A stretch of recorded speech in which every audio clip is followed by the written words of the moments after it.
के खिलाफ है। जैसे अब अगर आप देखें तो जो डेटा अगर चेक करें तो पिछली बारों में अगर देखें तो 0.6% बच्चे जो थे वो 620 से 720 के बीच में आ रहे थे। अगर अभी अपन चेक करेंगे तो क्या 620 से 720 के बीच में 3.1% बच्चे आ रहे हैं, जो कि 5 टाइम्स एकदम से इंक्रीजमेंट आया। तो हाँ, मैं सोचता हूँ टॉपर बच्चे बढ़े हैं, तो टॉपर बच्चे तो हर लेवल पे बढ़ने चाहिए। अगर अपन यही डेटा चेक करें 520 से 620 के बीच में, तो वहाँ क्या प्रॉब्लम है कि वहाँ पे 3.4% नहीं 4.4 समथिंग % बच्चे आ रहे हैं, और जबकि इस बार 2024 में 4.3% थोड़ा सा डिक्रीजमेंट आया है। भाई अगर टॉपर बच्चे बढ़ने थे तो भाई 720 से 620 में ही बढ़े हैं सारे, कुछ बच्चे ऐसे नहीं बढ़े हैं जो 520 से 620 के बीच में आ जाए।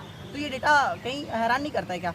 अगर अपन देखें तो इन्होंने 9-10 अप्रैल को विंडो ओपन किया था। इसमें इन्होंने बोला है कि जो रजिस्टर्ड कैंडिडेट है वो तो अपना डेटा चेंज कर ही सकते हैं, उसके साथ वो बच्चे भी डेटा चेंज कर सकते हैं जो बच्चे रजिस्टर कर चुके हैं, मतलब वो भी अपना सेंटर वगैरह कुछ भी बदलना चाहे तो बदल सकते हैं। तो ये आपने क्यों अपॉर्चुनिटी रखी है? क्या कोई बच्चा अपनी डेटा गलत फिल कर देगा? अगर उसके पहले आप आप करेक्शन विंडो ओपन कर चुके हो, उसके बाद आप ये अपॉर्चुनिटी क्यों लेकर आ रहे हैं? उसके बाद इन्होंने 26 को एक विंडो और ओपन किया है, जिसकी जानकारी बहुत कम बच्चों को है, कि उसमें इन्होंने बोला है कि आप फोटोग्राफ चेंज कर सकते हैं। तो भाई फोटोग्राफ कौन अपनी गलत लगवा देगा?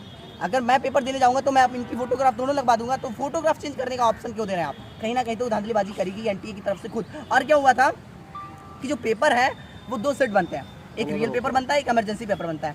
तो रियल पेपर ही क्यों लीक करने वालों ने खोल लिया, इमरजेंसी वाला क्यों नहीं खोला? जबकि दोनों सेट साथ ही साथ बैंक में रखे गए थे। तो उनको किसी ने तो बताया कि ये वाला पेपर कल बटेगा और ये वाला पेपर इमरजेंसी टाइम के लिए रखा रहेगा। और अगर आप कह रहे नहीं केवल एक ही सेट सेंटर पे गया था, तो जो झज्जर में दूसरा पेपर चला गया था मतलब बैंक से उठ के, तो वहाँ तो दोनों सेट रखे हुए थे, इसलिए तो दूसरा सेट उठ के चला गया था वहाँ। तो मतलब दोनों सेट गए थे सेंटर पे, और उसमें से ये कैसे पता लगा लीक करने वालों को कि कौन सा रियल पेपर है? तो कहीं ना कहीं एनटीए के किसी ऑफिसर ने उनको बताया है कि ये रियल पेपर। इसके अलावा अगर अपन देखें तो पेपर लीक ही नहीं हुआ है सिर्फ, इसके अलावा पेपर ओएमआर फीलिंग्स भी हुई है। जो गोधरा में हुआ है, गोधरा में क्या हुआ है कि ओएमआर फिल करी गई बच्चों की, तो वो बात वहाँ पे खूब कस के उसकी कंप्लेंट भी करी गई है, लेकिन इसको एनटीए ने डिनाई कर दिया और वहाँ पे सीयूईटी का सेंटर फिर डाल दिया, जबकि कहा गया कि सेंटर में बहुत सारी गड़बड़ियाँ रही हैं, फिर भी वहाँ पे दूसरे सेंटर डाल देते हैं। इसके अलावा झारखंड में अगर अपन देखें तो झारखंड में एनवलप काट के पेपर निकाला गया है, वो एनवलप अभी भी कस्टडी में है। तो इसके ऊपर कोई भाई एनवलप किसने काटा है? उसका नीचे से एनवलप काट के पेपर निकाल के उसको फिर से रख दिया गया। तो अगर एक पिक बाहर आ जाएगी तो उसको कितना भी सर्कुलेट किया जा सकता है। और पेपर जब पटना में हुआ है लीक, तो उसका सॉल्व होने गया था, कहाँ गया था?